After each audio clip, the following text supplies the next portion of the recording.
Hello everybody and welcome back to another episode of Dead Nation. We have a candidate profile here. It's Matt Taylor. How are you, Matt? I'm well. How are you doing? Fantastic. It's good to see you here. We talk about you a little bit sometimes on this show. Wondering what you've been up to and where you've been, and now you're here. I'm really excited to finally get to know who is Matt Taylor. A new vision for America, for the people, for the future. It's a good tag. Where did you get that? Oh, it's actually been rolling around in my brain for a long time. That's really good. A new vision for America, for the people, and for the future. It's really good. It's a nice one. All right, so let's get into your candidate profile. But before we get into your candidate profile, what made you do this crazy thing? What do you want to be a transhumanist party candidate for?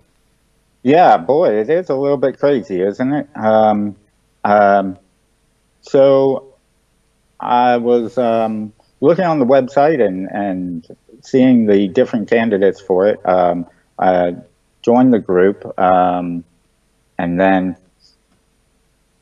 just thought, hey, you know what? I could do this. And it's been a little bit something that I have in some way always wanted to do. And then the what I read on the Transhumanist Party site made me really, like, it really lit up something. It really spoke to me and my views in a way that no other political party or group out there has before. Yeah. There's definitely something that's more real, more human, more it makes more logical, to the whole thing. I totally agree with that, and I'm glad you were attracted to it. So that and that you put your name forward, and that you have the ability to do that undertaking. So, well done on that account. All right, cool. Well, discuss your background and why you think it would render you effective president of the United States. Sure. In a lot of ways, I'm a regular Joe. I come from a working class background. I am I'm a teacher. And that to me has shown me the sort of firsthand, the sort of um, potential problems that young people in this nation are facing, and probably across the globe, um, in the upcoming future. We say often, it's so much it's become trite that the children are our future, but what kind of future are we giving them when we're leaving them with a planet that is burning, and corporations that are taking all the money and power away from regular people? Yeah, absolutely. It does make you question reality itself when there's so much destruction going on around, and no one really seems to have the courage or will or capacity to stand up against it. Anything else in your background there that you want to go into as a precursor to your launching into um, you know uh, trying to become the president of the United States? Yeah. Well, I had the opportunity 2 years in a row now to participate in a work stoppage, and our I live in West Virginia, and our teacher strike set off a chain reaction of strikes all across the country. Teachers looking for better benefits, better pay, and for legislators out there to actually listen. And we're not really, I didn't become an educator to become rich. We're not really looking um, for large amounts of money or anything. In fact, looking more for improvements to the schools. Of course, work conditions are part of that, because we in West Virginia have lost quite a few teachers over the past few years because of pay and because of benefits being taken away. And we see a lot of vacancies across the state. And so participating in that, I got to see firsthand sort of how government by the people really works, and to communicate with the legislators in the state and nationally, to try to bring about a change in the way that things were headed in this state. Yeah, that's interesting. Yeah, the relationship where it's supposed to be the people who are the government. You know, the government isn't supposed to be some ruling authority, and it's supposed to listen. It seems, you know, in this modern day that can be a little bit harder to get across, but at least there's some semblance of that, you know, still remaining. What you're a teacher and an educator, and that's what you pride yourself on. What do you teach? Mm-hmm. Mathematics, science, biology? I teach English and drama to high school students. Fantastic. And what's your favorite type of lesson, like drama, for example? You got a favorite play or favorite thing to do? Yeah, I've got a great group right now of students working on production, and it's a blast to see them come together, and students from a really diverse set of backgrounds, from with that are so different from each other when they begin in the class, and then by the end of it, we pulled together a project together that really makes them feel like a team. So that's my favorite thing. Fantastic. That's really cool.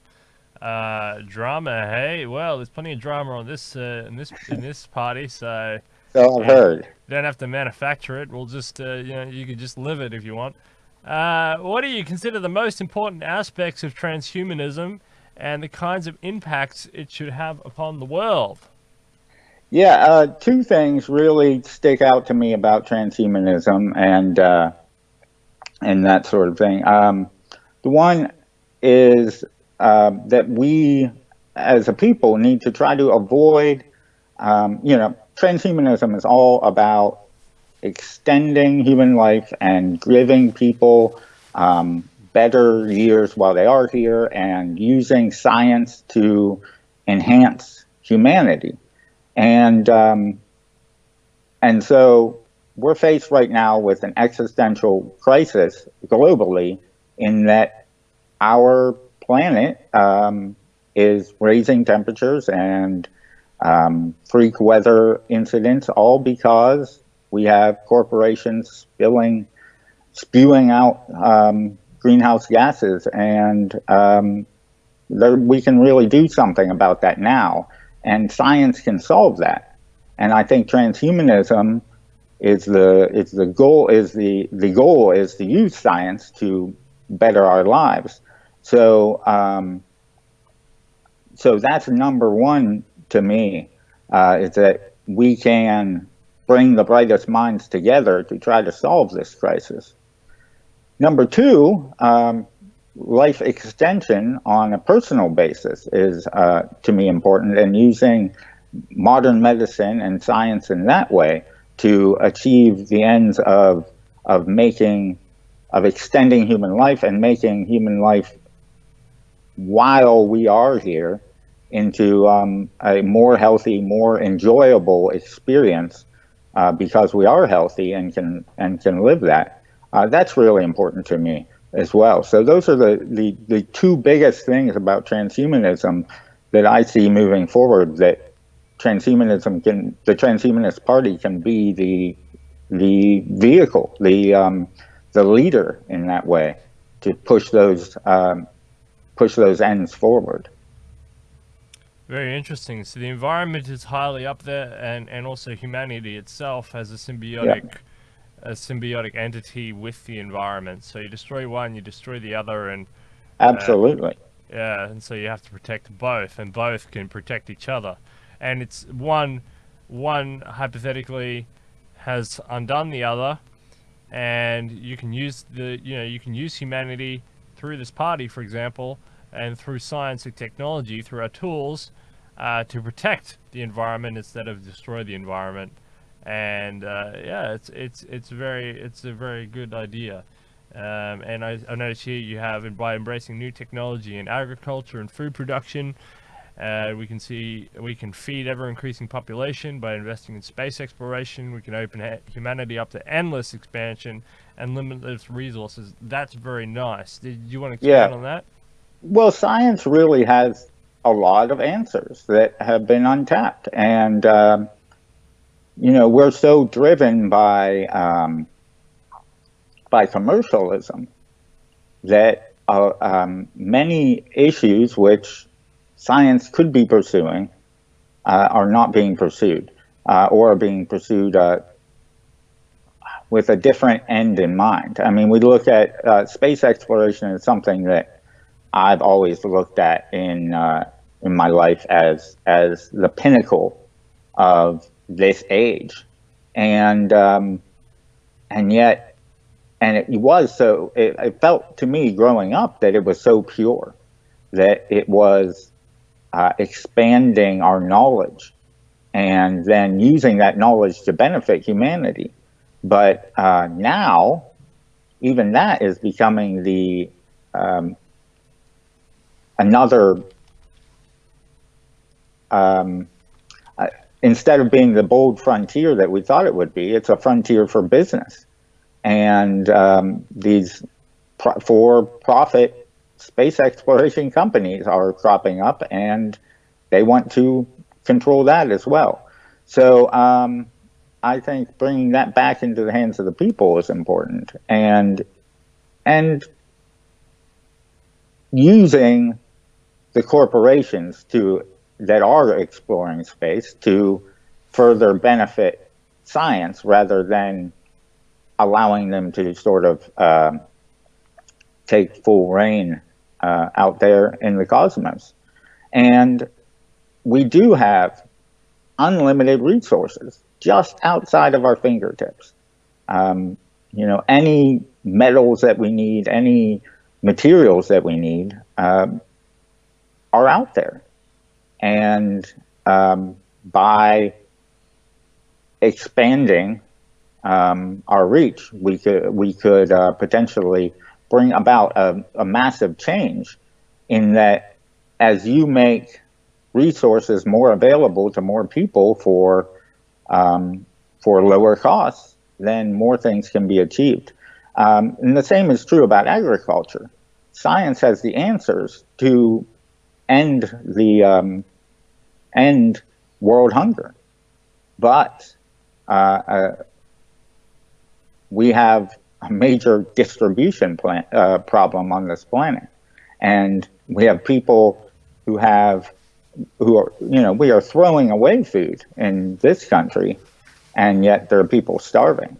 So, so it's definitely something that we need to be pursuing, is enhancing our agricultural technology as well to help humanity. Very good answer. All right, so what are the areas of the U.S. Transhumanist Party platform that you identify most strongly with? Well, the biggest would be using medical research to extend human life. I was, let's see, in May of 2018, I was diagnosed with squamous cell carcinoma. You may notice I have a slight lisp because they had to remove a portion of my tongue in what's called a semiglossectomy. And this is an intense surgery where they take out a portion of your tongue. They took a section of flesh from my arm. Sometimes they take it from the leg, but they took mine from my arm, and some blood vessels as well. And they splayed my neck open and sewed in this graft essentially from my arm in to replace the portion of the tongue that they had to remove to get rid of the cancer. And we're able to sew in the blood vessels to keep that new tissue alive. And if it hadn't been for that and for the work of my radiation oncologist who used radiation to prevent the cancer from coming back, we hope anyway, then I wouldn't be here because, this is top medical research. These were truly brilliant doctors who worked on me, surgeons who worked on me, and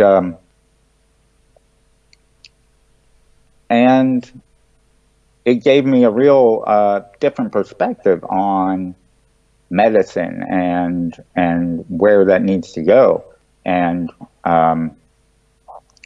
how we need to make that available to more people. Also in that time, I had to fight with the insurance company. I was lucky to have insurance, but I had to fight with the insurance company to get my procedures covered. And that's not something that I wish on anybody, that in the midst of a surgery and recovery from that, and then radiation, where my mouth was so inflamed that I could hardly speak, having to be on the phone with an insurance company explaining why I had to be 200 miles from home to get the best care that I could. So life extension has become a real part of the Transhumanist Party, that platform that speaks to me. And a big part of doing that is to change the way that medical research works in this country, to further fund public medical research, and to release those studies to the public so that they can be used by doctors worldwide, but also to change the way that that medical patents work and drug patents work, to encourage more companies to take that research and to quickly turn things over, and then to take those ideas they've come up with and quickly create generic drugs or whatever we can from them, to enhance that turnover. Our medical patent system is antiquated, and it doesn't speak to the reality of living in the 21st century. So a lot of that needs to be changed so that we can extend human life, and so that we can change the way that people get treatment like mine, so that they can continue to live, so that they can continue to live healthy lives. Yeah, and that speaks to a lot of the USTP. A lot of the USTP is very, they're advocates of radical life extension. And, we speak a lot on this show about the FDA and how the FDA gets in the way of a lot of, health improvements, because of its overregulation, it's underperformance, it's caution. There's a lot of problems with the FDA, including funding and other things. And there's very different ideas throughout the different candidates of how to achieve this. So you're going for a public health model, similar to someone like Ben Zion, or to an extent Rachel Haywire. You're going on the fourth debate, which will be interesting because Mr. Shatke is completely the other way. He doesn't like the government at all. He doesn't want the government to even exist. And so you can have a fight with that man over why you think increased public funding will be more efficient as opposed to ruthless dog eat dog competition. It'll be very interesting to see that idea. And you've got a lovely picture on your candidate profile of you with an MRI machine. Yeah, Which that is was my last day of treatment. I was so happy to make it through. Um, uh, 28 sessions of grueling sessions of radiation. I didn't think. I mean, the first few days, it's nothing. You're in there for all of 8 minutes. You know, you go into the room, you get put on the table, and the mask gets put over your face, and you get moved into the machine, and you're fine. But by the end of it, the wear and tear that it had done on my body, but also the mental aspects of it, it was really. I don't think I could have handled much more. yeah, absolutely. And the way that these sort of put, I don't know if near death experience is the right way, but definitely you're definitely realizing the finitude of life. It definitely does change your perspective, and it's good to see that you've come out and you're working in a positive forum. Rather than just like some people do, they become alcoholics or whatever. Yeah. But no, you're actually turning that energy into a positive energy, and using it to forward an agenda you think is good, and we have a lot of respect for you in that way, and thank you for your service to the public, the United States, and the general world at wide. In a lot of ways, I'm more positive about life than I was before. I actually, went through a period of depression not too long before my diagnosis, and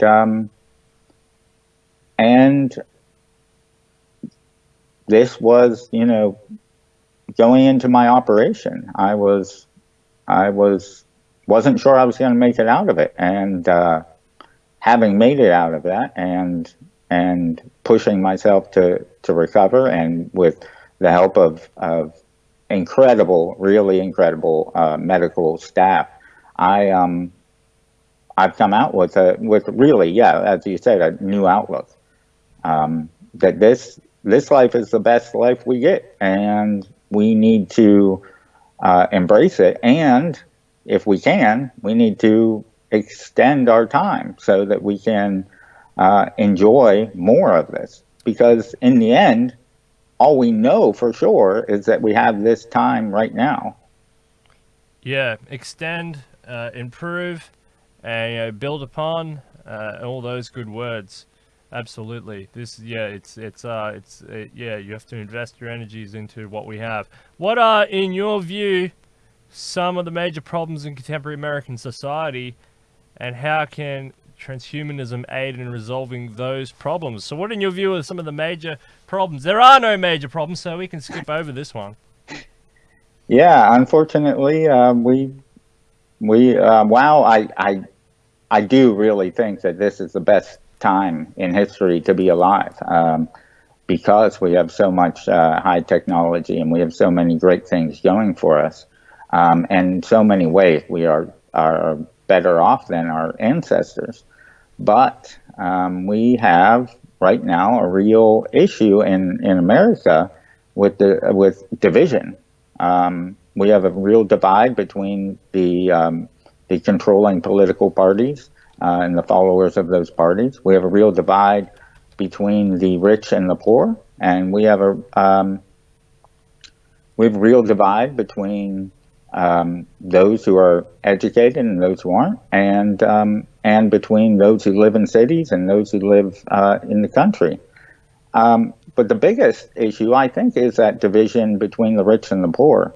We're in a situation where we're moving towards a nation in which the rich control everything. In some ways, I'm afraid we're headed towards a new feudal system where the rich essentially, control every aspect of our lives, and the corporations, and working for one makes you little more than a serf, and you have to, and our middle class is shrinking. It's hard to, we think about pulling yourself up by your own bootstraps, and my grandfather was able to do that, but I don't think he would have been able to do it in today's society. There's just too much pressure from the top, and too little sort of energy moving upward in the system. So I think we need to take a close look at how these corporations, especially the corporations, but also the people who control those corporations, are working within our society, because I don't think it's right that Amazon doesn't pay any taxes when I do. And, they're making billions and I'm making a few thousand. It just really doesn't equate in my mind. And I think, and then I'm just glad I'm not one of their workers. I think that they are subject to some inhuman work conditions, and I don't think they get paid enough. So to see that happen in America is unsettling, and makes me really worried about the direction that we're headed in the future. I always thought that a good corporation would seek to improve the lives of its workers as well. But I'm seeing that more and more these corporations are in it just for the bottom line and for their shareholders, instead of worrying about being a good steward of the country. I really, really like your analogy of using what you said about becoming a feudal system, because I also say the same thing, where there's lords and serfs. I don't know where you picked that up, but that's spot on. I think that's exactly where America is going, and has been for a while, and I like that a lot. I think that is a very good way to describe the contemporary American scenario situation. I think you've got that spot on. And how can transhumanism aid in resolving those problems? Yeah, transhumanism is has a complete, I feel like, complete different ideology to this aggressive capitalism, and we're not talking about socialism here, but a big portion of the name of the Transhumanist Party is human, and we need to remember that that the nation exists for us, for the people. Wasn't that the first thing that we learned about the American government? There's a government of the people, for the people, and by the people. Well, we're the people, and it should be for us rather than for a corporation, and promoting their interests. I've seen this firsthand here in West Virginia, where these oil and gas companies have come in, just like the coal companies came in a century ago, and are getting away with paying essentially no taxes, closing up shop, filing bankruptcy so they don't have to pay their workers their retirements. And they're getting away with what I believe is criminal behavior. If I did this, I think that if I agreed to pay people something and I didn't, I think I'd be arrested for it. It's a breach of contract. It's a breach of trust. And yet these corporations, and I mean, I hate to keep harping on it, but those to me,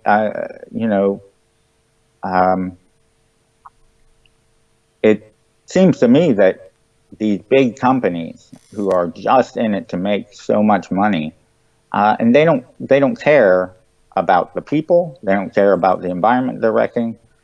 They're just in it to make money. Well, one of the ways that they're making money, increasing their bottom line, is to automate a lot of that work, and that's a use of technology that could be of great benefit to us. The more work that gets automated, we see, self-driving cars coming out. We see that will eventually mean that the trucks on the road will be self-driving.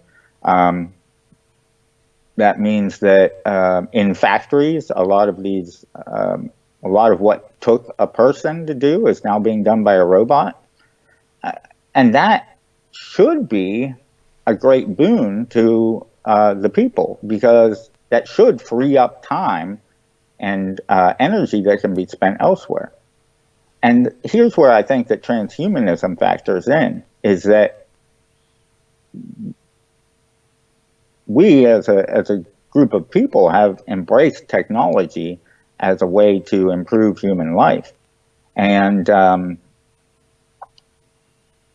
yet seeing that technology can be used to degrade human life means that we need to step in, and we need to provide new education opportunities for people so they can start doing the jobs that machines can't do. Jobs that involve a lot of thought. We haven't created the true thinking machine that can replace a human being yet. Human beings are the source of creativity, the source of new innovations and new ideas. A machine can't come up with a new idea, not yet anyway. We need to be there to help people who are replaced by technology to gain a foothold in this new world as we advance forward. And I think automation is a great thing. I think the fewer people who need to be doing menial jobs, the better. The more that we can have a machine do the job that a person, it's too dangerous for a person, or too, or in other ways is not a job that a person wants to be doing or should be doing, the better. But if we're replacing people, we need to find ways to help those people. Yeah, absolutely, and you're right.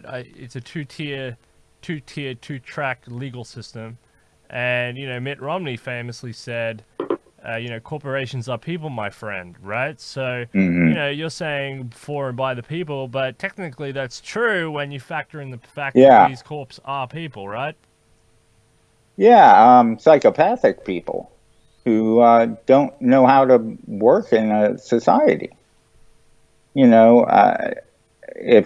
If human beings behave in the manner that these corporations behave, we call them sociopaths, psychopaths.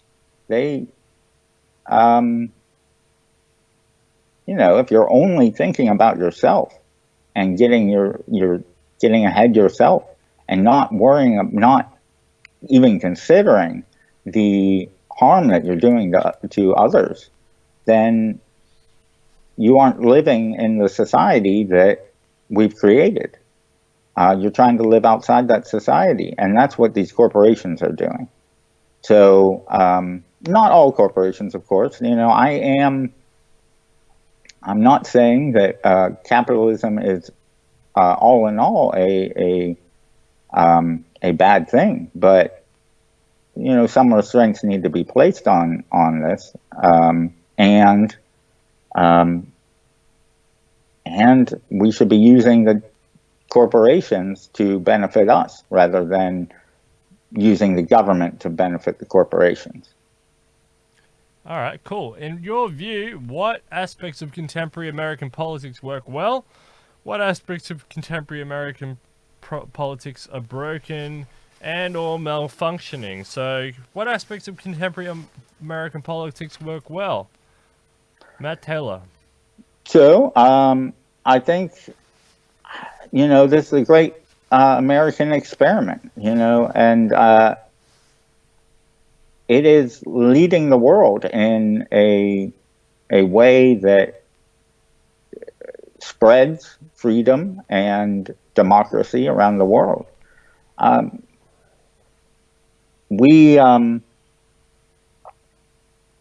America has become a model for newer democracies around the world to aspire to. And we have achieved so much. Like I said, I think we're living in the best time to be alive. And a large part of that in America is because of the political system. Because we are, at the core, a government by the people. And the representative democracy is a way to make sure that our voices can be heard. Now, they aren't always heard, but they can be. And if we have good, strong representation in government, then they will listen, and it will be truly that government by the people. All right, cool, very cool. And what aspects of contemporary American politics are broken and or malfunctioning? Yeah, we've sort of come into gridlock in America. We have two major controlling political parties who cannot come to agreement. And all it is just a boxing match between the two major parties. And neither one wants to compromise. Neither party wants to pursue what are common sense ideas. Instead, they only want to push their own agenda at the expense of the other party's agenda, which means that they block anything that the other party is trying to do, whether it's a good idea or not. They don't take these bills and weigh them out as, well, will this benefit America or not? They say, oh, is it my party's idea or is it the other party's idea? And this we see especially in the Senate, where good ideas are not even brought to the floor because they are not brought up by the controlling party. And I think one way to deal with that is to change the rules of the Senate. I'm not in position, and I don't think the president is in position to change that. But I hope that the Senate comes to the realization themselves that the filibuster needs to be changed. The process by which bills are brought to the floor of the Senate needs to be changed to encourage more communication between the two parties. Yeah, absolutely. Okay, so if elected President of the United States, what policy measures would you pursue? Yeah, first and foremost, I would try to pursue the goals of the transhumanist party in the realm of life extension. I think, as we spoke about before, there are major changes that need to be done in the FDA and the way that medical patents are handled, and the process by which medical patents can be gotten. We need to try to speed that up and streamline that process, and we need to also change it to allow drug patents to expire faster, so that affordable drugs are more quickly brought to the people. So that would be my first goal, and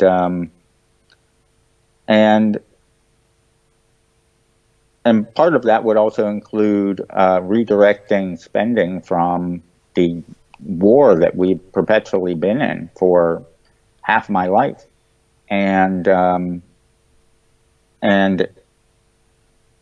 using that money to expand on medical and scientific research, and to further fund the National Institute of Health. And then third, I think that we need to bring together the best minds in America and really around the world, but we have a lot of the best minds in the world here in America, to bring together those thinkers to really solve the climate crisis.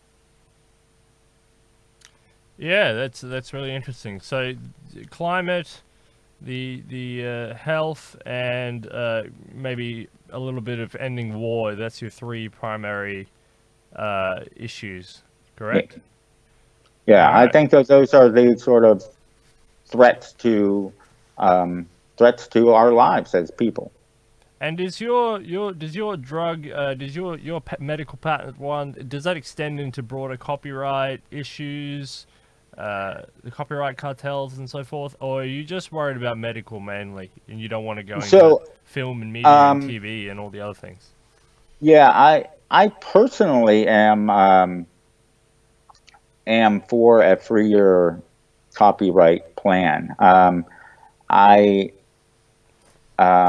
As a creative myself, as a writer, I've often pursued things like Creative Commons licensing and other forms of licensing. So I, while I personally think that we should adopt plans that are more open to allow more fair use, that I think is a separate issue from the drug patents, which Understand. we really want those to move. We want medical advances to move through the system faster, both from innovation all the way down to getting them in the hands of the people.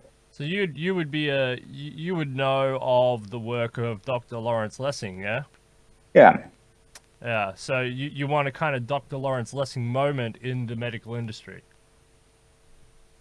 I'd say that you could characterize it that way. Yeah, All right, cool. Yeah, because Creative Commons was absolutely huge for the internet. The internet would not yes, function half as well, without Dr. Lawrence Lessing getting in there and pursuing Creative Commons so hard.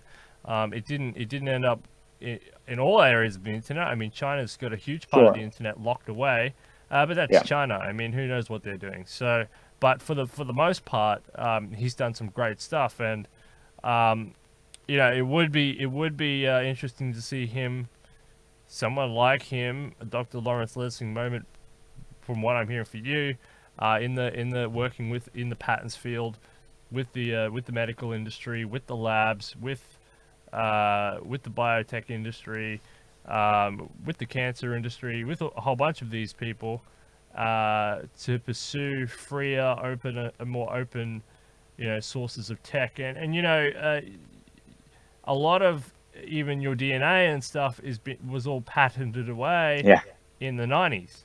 You remember there was a yeah. great gold rush. There was that great rush to patent your genes and your flesh in the 90s when it was all opened up. What do you say about that? Yeah, I really don't think that a discovery should be in that way should be patentable. I understand why drugs and technology can be patented. When you're inventing something, it makes sense that you need to protect that and the investment that's gone into that invention. And so, for a time, it makes sense that you can control a patent and have a temporary monopoly on the use of that technology or that drug. But patenting something that exists in a human being, to Mm. me, is a ridiculous notion. Yeah, and it really brings up the old birth certificate theories and all that. But anyway, I won't go into that. If elected president of the United States, what changes do you hope to achieve in your first term in office? My biggest is again in the medical field. I'd like to see a healthcare reform bill that that extends a Medicare option to all Americans. As I said, I had to fight while I was sick, and to be honest, my wife did most of the fighting, but had to fight with the insurance company. And I was fortunate to have a fairly good insurance through my work. But I was, prior to that, I had almost made a decision to move, and the decision, the way that it would have worked out, would have left me without a job for a time. And I'm glad now that I didn't, because if that time that I had not had a job had overlapped with the time of my diagnosis, I could not have afforded it. I would have to have mortgaged my house. I would have to have, gone into debt just to pay for medical bills. And that to me is the fact that anyone should have to give up everything they've worked for because they've gotten sick is a terrible thing. And we have the way to solve that. And the way to solve that is to extend Medicare to be an option to cover everyone. And we can pay for that with corporate taxes, and we can pay for that with by redirecting some of the expense that we have in our perpetual war machine. So that would be my my first sort of goal. And then, as we talked about, to change the medical testing and patent systems, and to work with people to reduce the threat of climate change. All things that we've talked about. And I don't think there's a person in America, even apart from maybe Jeff Bezos, that disagrees with you on Amazon. Apart from, the lobbyist who's getting a fat paycheck. But apart from that, I mean, everybody agrees that one of the richest, if not the richest, or definitely one of the richest companies in the world probably should pay at least $1 in tax. I mean, you would think so, right? And some of these oil companies or banks, I mean, at the end of the day, they get a tax credit. And then, then these people, they run around and they say, why is there so much turmoil in the streets? Why is Antifa out running around? Why is the alt-right running around? Because there is no middle class. Because you are the tax cows to subsidize these guys and get your jobs. You're paying for your own automation. You're paying for your own jobs to be automated away, where the only thing you have left is running around on the street, hitting each other over the head with clubs. I mean, that's the only game in town, right? So I don't think anybody disagrees with you on that. I think that's a really solid point to hammer home, and that sort of debate goes right up to the Democratic debates, which we're talking about now, and some respects the Republican debate. But there is not much of a debate over there because Trump's got that wrapped up. So and I think they'll keep it that way. For a while at least. He'll buy them some time on holding off those debates. So what are your thoughts on the US Constitution and its relevance and implications in the transhuman era? I think that our founding fathers had it right when they created the Constitution. They were working in a much different era, but look how that document with changes has survived. But there's the ticket right there, that it has had changes. It is a living document. And while I hold certain things sacrosanct, freedom of speech is something I hold sacrosanct, especially as somebody who works peripherally in in the dramatic arts. I would hate to see these things being stamped out because of what the message that people are trying to say in film and TV and on stage. So, and as a writer, I would hate to see that my rights being pushed down because I said the wrong thing. And so, certain things in the Constitution, I think, are untouchable and should never be changed in the future of this nation. But other things need to be approached with a look toward how they're serving us today. One of those ways is that we had the Equal Rights Amendment almost got passed. And I think that it would be such a good thing for our country, but the sunset on that has passed, and yet I think that could be extended. I think that another state could be brought on board, and the Equal Rights Amendment could be passed. So that would be where I would change it. But I think that certain parts of the document need to be looked at, and we need to consider: is it serving our nation today? Yeah, absolutely. And and I like the fact that you bring up it's a living document. I mean, what is it, like 20 amendments? I don't know, 25? Yeah, I don't know. I'm not American, yeah. but there's a lot, right? I'm going to find out on Tuesday. Tuesday is Constitution Day, and every school in the country has to have a lesson about the Constitution. So I will have my memory um, Refresh. revitalized about Yeah, that, yeah, refreshed. absolutely. Yeah, Yeah. So that's good. Are transhumanism and the current U.S. Constitution compatible? absolutely. Um, again, I say I hold freedom of speech sacrosanct. Freedom of speech is a major plank in the transhumanist platform. Without that, who are we? If we can't express our ideas and come to debate and to discuss a diverging points of view, then we can't move forward. And we need to try to, when America was created, it was about that. It was about moving forward and introducing entirely new concepts into the way that people should be governed. It was, so different from anything that had come before. Yes, modeled after Roman Republic and modeled after Greek democracy, but yet vastly different and vastly new. And in a way, we're up against a new changing time with the way that technology and innovation is happening, that we are embracing new ideas all the time. So I think absolutely the transhumanism and the Constitution are compatible.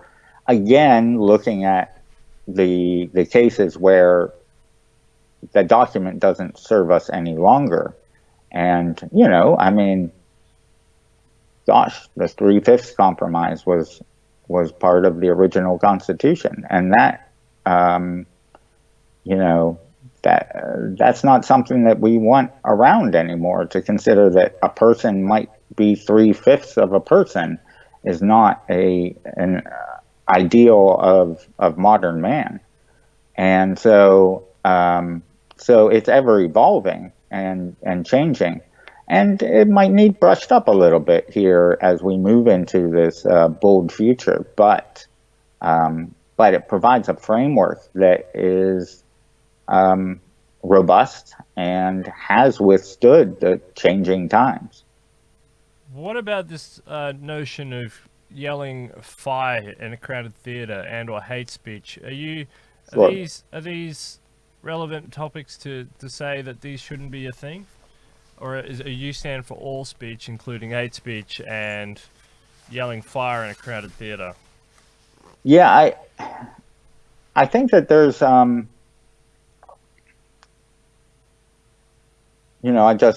just spoke with my students just the other day about censorship and our freedoms and those things.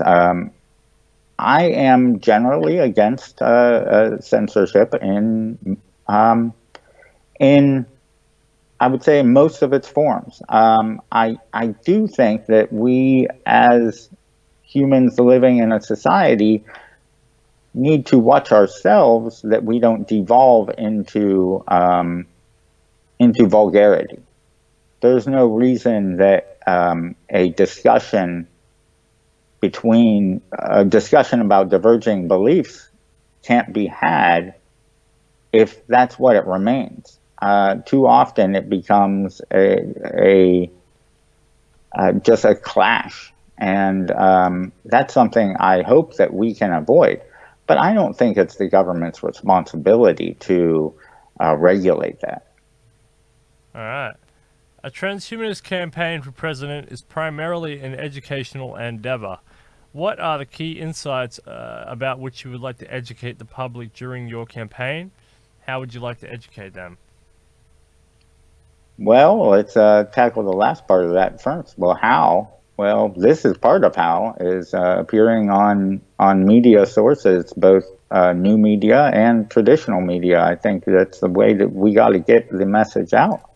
I think that transhumanism has a message for all Americans, that we can move into a future that is even brighter and better than where we are now. And voicing those ideas and bringing attention to those ideas should be our number one priority. And taking the, I think as people hear some of the ideals of the Transhumanist Party, they may find that they agree with those, that they could embrace those, and they may change their minds about certain positions they've held in the past. And I think that's why we're here, isn't it? To push forward a changing idea. It's going to take a heck of a lot to overturn the system as it is, but to inject ideas into that system so that the system changes itself, that's definitely possible. To sort of an idea virus, if you will, inject the ideas, though they're good ideas, of the Transhumanist Party into the general public and into people in the controlling parties to alter the way that they think about these things. That's really, I would say, the goal. You've hit on a really, really, really good note here, and that is a lot of people talk about, let's say, Dmitry Orlov's collapse gap theory, right? Where you had the Soviet Union collapse in the 90s, and the collapse gap is how long until the United States falls over in a big heap. There's a lot of declinists who are talking about the United States on an absolute decline or relative decline. How long will it take, blah, blah, blah, until the United States collapse and stuff. You've hit on a good note here because, maybe some of these ideas, if you can get enough of these ideas through, it can rally the public to actually appreciate what the United States has to offer as it is, with a little bit of rejigging of policy and a little bit of an infusion of new ideas. Because the United States, cliche as it sounds, it's the richest country to ever be produced on planet Earth. It's the most technologically advanced. It has some of the best systems, the best brains, the best energy. It's a great country, and if you can get some of these ideas in it, it might remind people of instead of, pulling it all down to start from scratch for no reason, that you can utilize what resources and energy and technological prowess you have for some of these goals. I mean, maybe that energizes people to just hold the whole thing up a little bit longer. And you'll see the United States on a whole paradigm shift towards something totally unrecognizable, totally unique in the history of the human civilization. And all it takes is an energizing, and we've seen these energizing factors before in politics. Ron Paul, Bernie Sanders, some of the mainstream candidates, right back to fundamental times like Roosevelt and even JFK with his moon exploration sort of stuff. Or talk about Ronald Reagan with the war on cancer, and I mean, these shook the nation into an alertness that was hard to jig it out of. And you've hit on a really, really important campaign. If you can get some of these debate points to the top, Andrew Yang's hitting on some of them with UBI.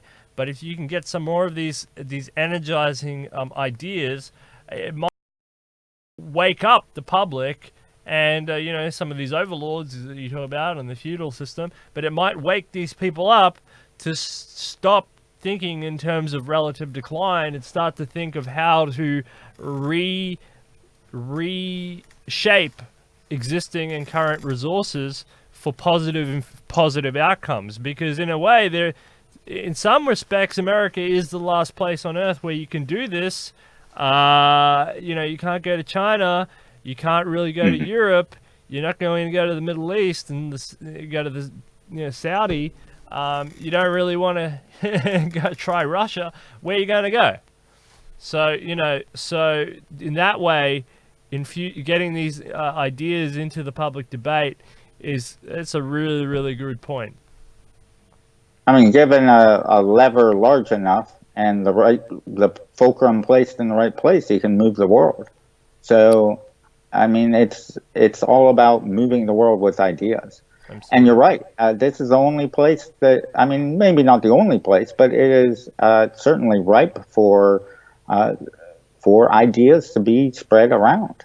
America's a very progressive country in that respect. They're young enough to be able to adopt new ideas. They're not as conservative as people say. It's only 400 years old, but I totally understand that idea. Sorry, I cut you off. What were you saying? And well, it all again extends from the freedom of speech.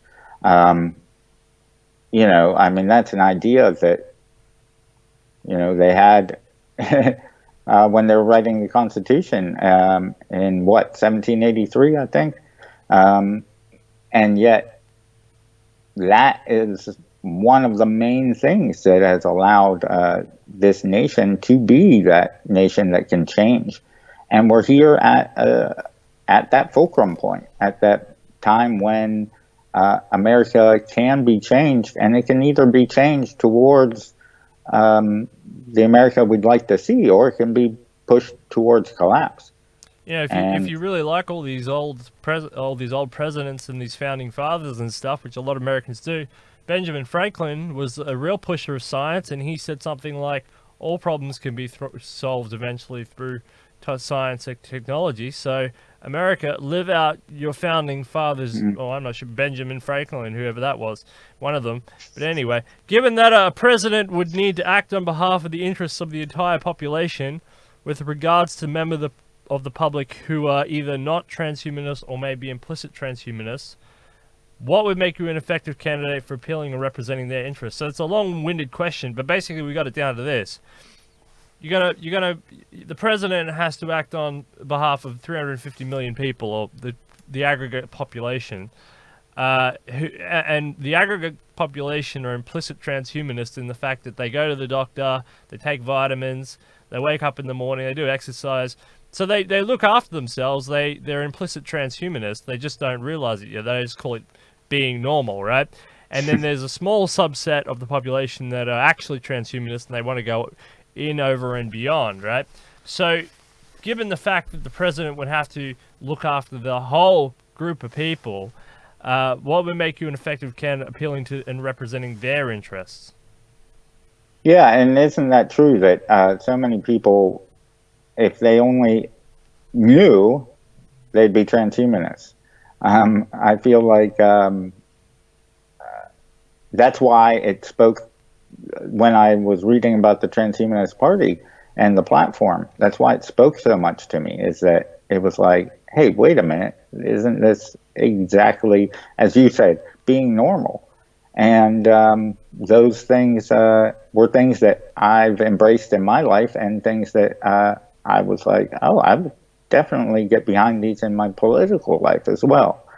And so I think a large amount of the population could be brought around to that way of thinking.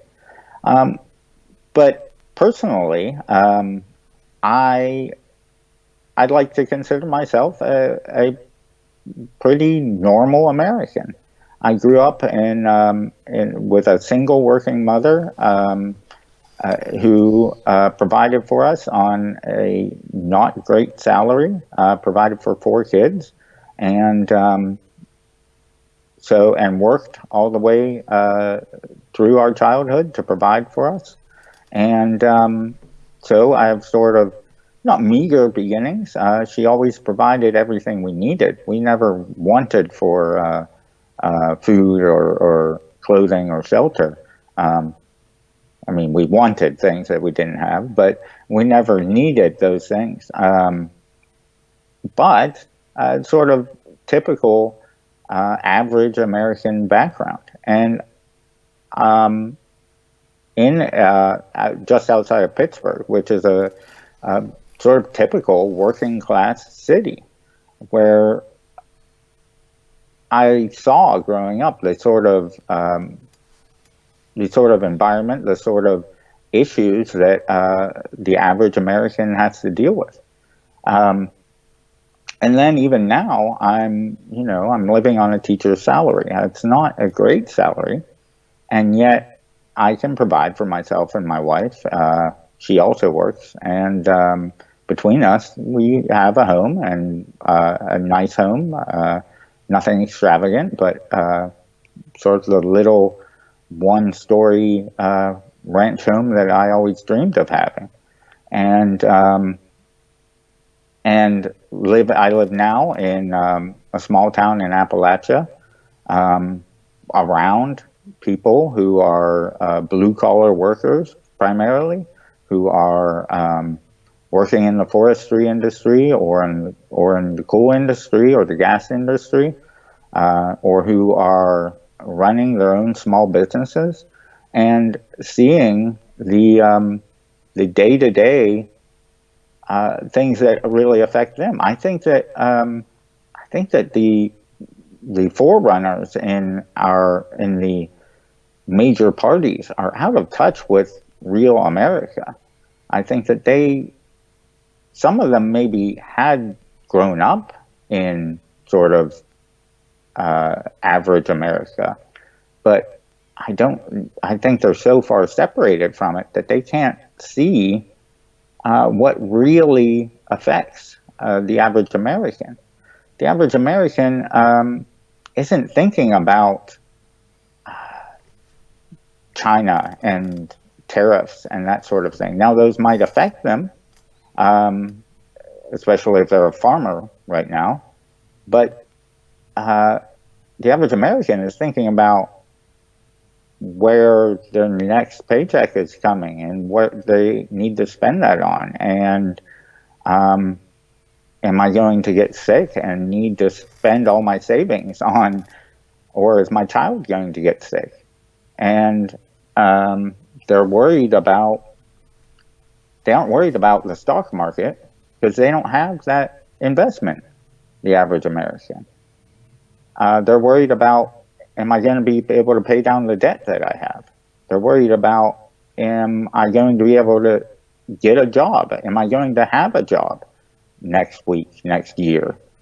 Or is that going to be taken away from me? So these sort of common issues are the thing that I don't have all the answers about them, but I certainly have the ears to listen and the experience to understand what a sort of average American is going through. And I think that is important. We think of, transhumanism as this lofty goal, working towards the singularity where our brain functions can be uploaded into a computer or something. But we are here right now in the present and have so much opportunity to improve lives here in the present. And, technology is a part of the answer, but but we can't lose sight of where we are right now and what Americans are going through. And so I think that is the way that I can approach working with most Americans that some of my opponents can't. Yeah. So you're an average Joe. Average Joe problems.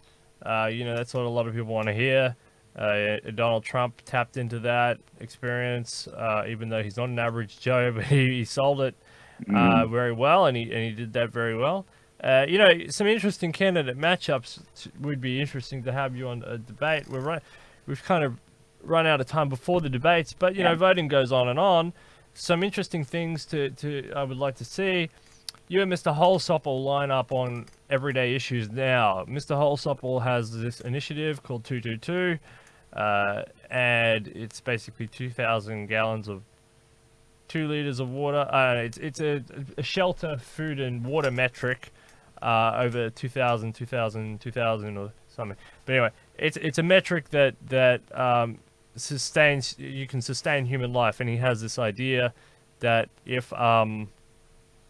if you implement this policy, you can fix a lot of the human issues, including the massive refugee crisis and the homeless crisis that's going on in a lot of the big cities around America. And so he concentrates on the here and now. On the Constitution, you and Kimberly Forsyth would be interesting to talk to. Kimberly Forsyth wrote a very good article in Medium about how she thinks that the U.S. Constitution sort of isn't compatible with some of these ideas, and you think it is, which is very interesting. And like I said, Mr. Shatke and yourself are completely different on the free market. He's a free market go. You're worried more about public investment, public R&D.